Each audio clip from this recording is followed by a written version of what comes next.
They said it was just temporary testing equipment. So why did it come with a 10-year contract, a red blinking light that scared my goats into stampeding the tool shed, and a tech crew that ran faster than a possum at a fireworks show when I asked who gave them permission?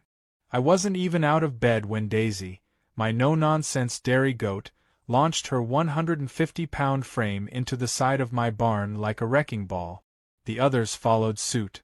8 terrified goats storming around in circles, slipping on hay, crashing into my old John Deere tractor, and practically foaming at the mouth. The cause of this chaos? A blinking red beacon on my barn roof that hadn't been there yesterday. It looked like the kind of thing you'd see on top of a prison watchtower or one of those government surveillance vans. Except this one had wires, a satellite dish, and a solar panel, and it was now very much on my roof. By the time I slipped on my boots and ran outside, the tech crew was halfway to their van, one guy holding a laptop, another holding a drill, and the last one shouting something about signal optimization. I hollered at them, of course. I asked the natural question, "Who gave you permission to install that?" They didn't answer. Just peeled out down my gravel road like they owed me money, and, as it would turn out, they most definitely did. 10 minutes later, I was standing in front of the HOA president herself. Karen. Her name really was Karen, which might seem like poetic justice, but believe me, she earned it. She was standing on her front porch sipping cucumber water like she hadn't just orchestrated an aerial invasion of my barn. "Oh, it's just a temporary rig," she said, flipping her perfectly ironed scarf. "You don't even use that part of the roof, and the community needs better Wi-Fi. The HOA approved it last week." "The HOA doesn't own my barn, Karen." "Well," she said, her eyes flicking to her clipboard like she was about to make up a fact, "according to subsection 4A of the Communal Technology Improvement Plan, we can utilize underused structures for temporary tech enhancements, provided the benefit serves a majority of the community." "And where's that written?" "Page 187 of the Annex Bylaws," she said, not even blinking. I should have walked away. I should have called a lawyer. But instead, I turned around, stared at that blinking light like it had personally insulted my ancestors, and muttered, "All right then. Let's have some fun." The next 2 days were a blur of cables, soldering, and coffee-fueled conspiracy planning. I called my old college roommate Rusty, now a semi-legal tech genius, who owed me 3 favors and had a thing for farm revenge stories. He showed up with a van full of gear and a grin that made me nervous. "Tell me everything," he said, hands already deep in a box labeled Hijinks Grade Electronics. So I told him. I showed him the footage from my goat cam. Yes, I have goat cams. You would too if you'd ever seen what goats do when they think no one's watching. We reviewed it together.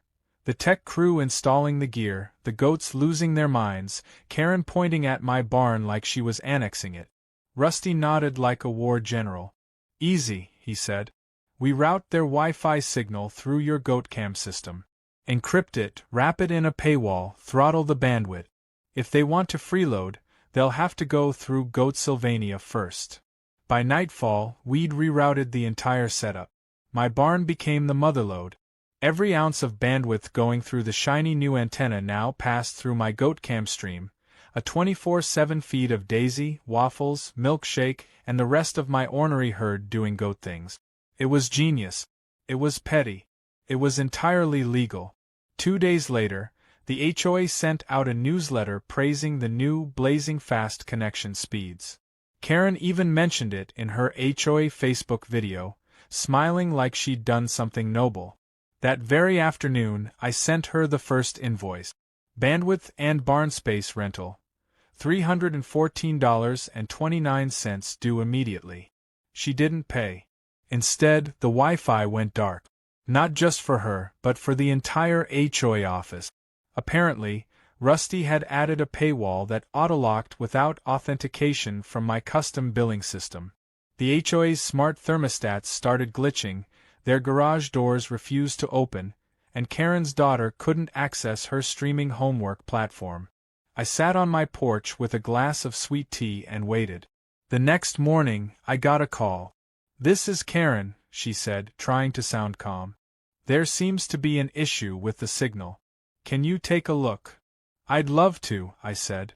"Just as soon as that invoice clears." "You can't charge us for something we installed. On my roof. Without permission. Using power from my solar grid. Rerouted through my goat cam, which is my intellectual property, by the way." She hung up. But then she tried to call back 2 hours later, clearly realizing how deep the rabbit hole went. Unfortunately for her, I'd already enabled tiered service pricing. "Want to access Wi-Fi? $314.29. Want it to stop switching to the GOAT livestream every 3 minutes? That's premium, $599.99. Karen paid the first invoice that night. The next day, Rusty and I added another upgrade. Every time someone on the HOA network clicked "Decline" on a payment pop-up, the screen would freeze and cut to a loop of Daisy chewing loudly into the microphone. "Is this even legal?" Rusty asked, not that he really cared. "Karen says I wasn't using the roof," I said, shrugging. "Now I'm using it. For business." We called the service GoatNet. The homepage? Fast, feisty, and fiber-fed by hay. I should have known Karen wouldn't go down without a fight. But I also knew she didn't know who she was messing with. Because if she wanted a war, she'd just declared it on the only person in the county with a goat army, night vision security, and a streaming platform that now had subscribers in 3 states. And that blinking light? Still on the roof. Still blinking. Only now, it was blinking for me. Karen didn't take the defeat well. By the time the invoice cleared and GoatNet was officially supplying Wi-Fi to the entire HOA district, I figured she'd back off. Maybe nurse her wounded pride with a bottle of imported sparkling water and let things cool down. But no. Instead, she dug in her heels like a mule at bath time and went full scorched earth mode. Within 48 hours, I received a notice in my mailbox, signed and highlighted, in pink ink no less, claiming I was in violation of community obstruction protocols for interfering with a sanctioned utility installation. Which was ironic, since I was the one providing the utility now. I showed it to Rusty over breakfast. He was still camping out in my barn office, which he'd converted into something resembling a hacker bunker with goat posters, coffee mugs, and one entirely unnecessary lava lamp. He read the notice, snorted into his cereal, and said, "She's trying to scare you with paperwork she downloaded from a Pinterest HOA board." Still, I wasn't about to underestimate Karen. She had the tenacity of a raccoon and the charm of a cranky DMV clerk. And she wasn't alone. The next day, she held an emergency HOA board meeting, one of those Zoom calls with 10 overly lit faces trying to act civil while low-key planning each other's demise. The problem was, they needed GoatNet to hold the meeting. And GoatNet required payment. So when they clicked into the Zoom room, they got 5 minutes of smooth connection. Then, the screen glitched. Then it froze. And then it cut to a full-screen live feed of Waffles the goat sleeping in a pile of feed bags with his tongue sticking out. Karen lost it. "What is this?" she screeched. "This isn't appropriate content for a business meeting."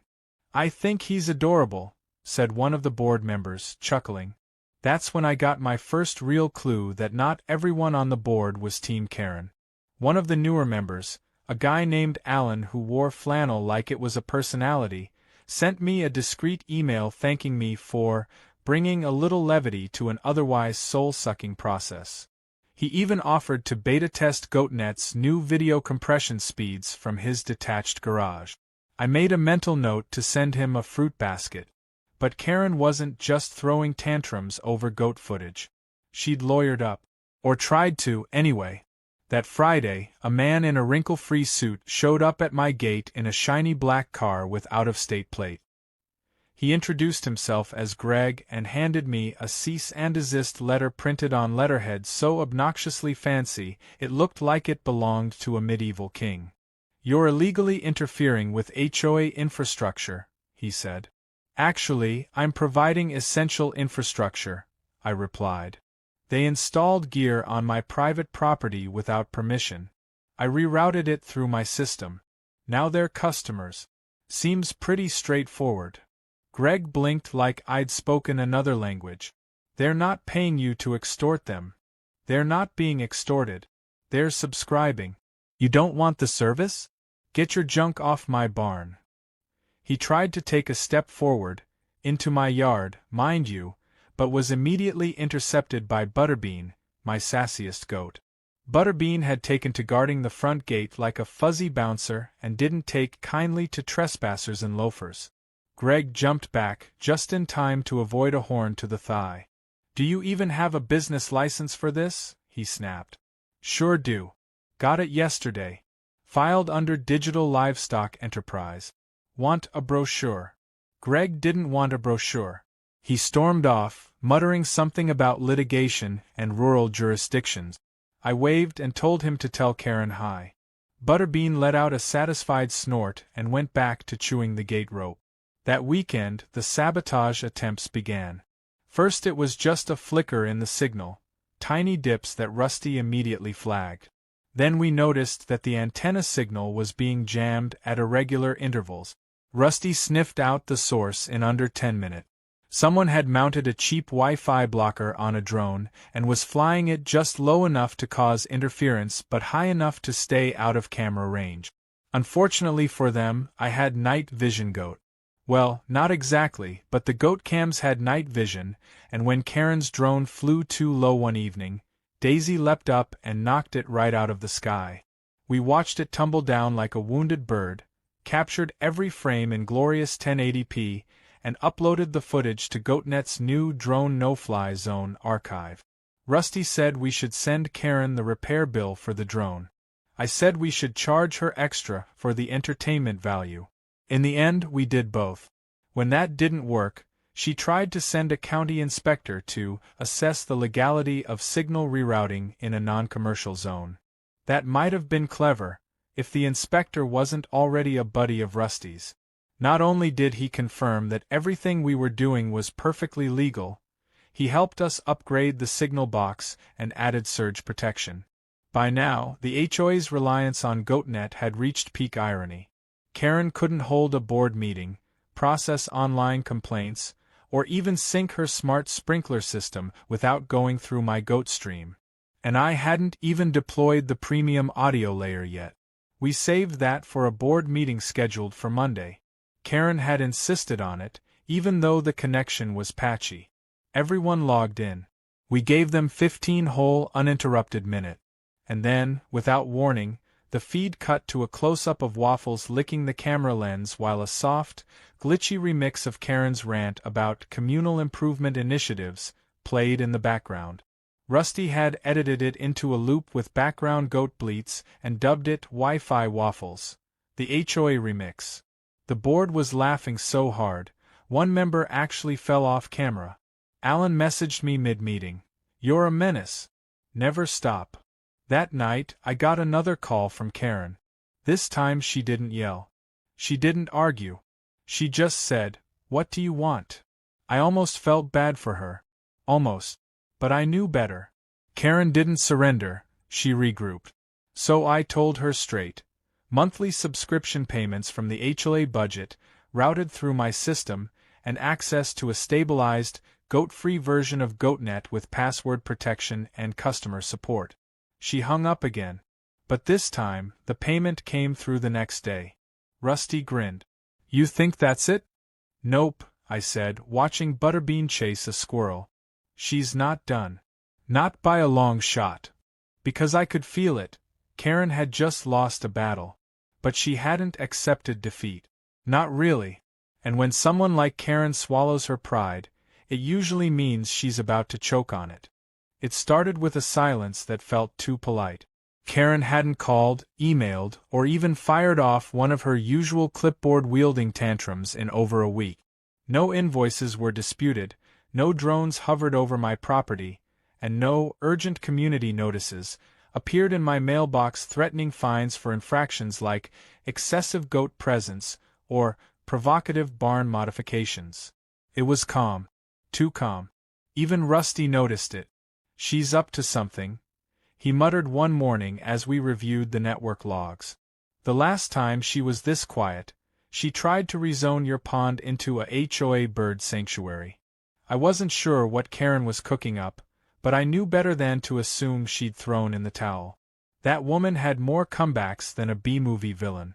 And just as we expected, the next move came after midnight. I was asleep when the barn's motion sensors tripped. The alert pinged my phone, and the live feed from GoatCam flickered on, revealing two figures sneaking around the barn, their faces obscured by hoodies and hats. One held a crowbar. The other had what looked like bolt cutters. Rusty bolted out of the barn office with a flashlight and a taser that looked like it had been built from leftover microwave parts. I grabbed my boots, my coat, and the remote to activate the sprinkler system. The motion sprinklers were originally for the garden, but I'd rerouted them to spray the perimeter of the barn for exactly this kind of nonsense. By the time we got outside, the intruders were already drenched and slipping in mud, swatting at goats that had come to investigate the commotion. Butterbean led the charge, flanked by Waffles and Milkshake, and they boxed the two saboteurs in like trained security guards. Rusty lit them up with the flashlight, and I caught a glimpse of the crowbar guy's face. Greg, the lawyer in loafers. The bolt cutters guy looked suspiciously like Karen's nephew, the same one who tried to install a hot tub in the HOA pool without a permit last year. "Fancy seeing y'all out here," I said, stepping forward. "You're insane," Greg snapped, trying to wipe mud off his designer pants while fending off Waffles' persistent sniffing. "No," I said, pulling out my phone and showing them the live stream. "I'm live." Over 10,000 people were watching the feed at that moment. Comments were rolling in like a waterfall. GoatCam had become an internet sensation, and Karen's goons had just starred in the late-night edition. Rusty waved and added a caption, "Criminals caught by barnyard justice." They scrambled back to their car, slipping in the mud, and tore out of the driveway without another word. But the damage was already done. They'd tried to physically sabotage the system, which meant it was time for an escalation of my own. The next day, I went to town and upgraded everything. Better locks on the barn. Newer, sharper cameras. A backup power supply. And best of all, a security goat harness with a body cam for Butterbean. It wasn't exactly military grade, but it did the job. She strutted around like she was on patrol, proud as anything. I called her Deputy Butterbean from that point on, and she didn't seem to mind. But Karen still had cards to play. A few days later, a county inspector showed up again, only this time it wasn't Rusty's buddy. It was someone new, someone I didn't recognize, and someone who clearly didn't care about my goat livestream. He had a clipboard, a badge, and a tone that said he hadn't smiled since the early 90s. "There's been a complaint," he said, "about unauthorized commercial broadcasting. Allegedly, you're running a public utility without proper zoning." Of course I was. That was the whole point. But Rusty had dotted every I and crossed every T when we filed for our digital livestock enterprise license. I handed over the documents and waited while the inspector read through them with the enthusiasm of a man watching paint dry. "You're within your rights," he finally said, looking annoyed that he had to admit it. "Appreciate it," I said, tipping my hat. "But since you're here, mind checking the signal box on the roof? Karen's crew was up there last month. Might have crossed some wires." He agreed, grumbled his way up the ladder, and then called down a few minutes later, "Did you know there's an illegal repeater installed up here?" That got my attention.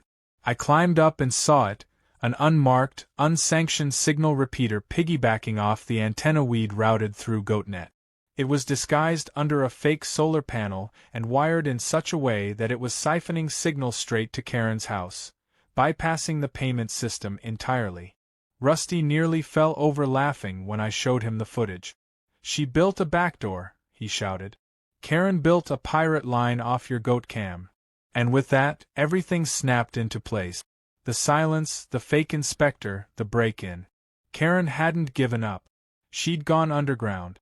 She was leeching off the system she couldn't control, and trying to make it look like I was the one operating illegally. We disconnected the repeater and sent a final invoice. Unauthorized signal theft fine, $1,250. Discounted due to goat interference. Predictably, she didn't pay. But this time, we didn't wait for her to react.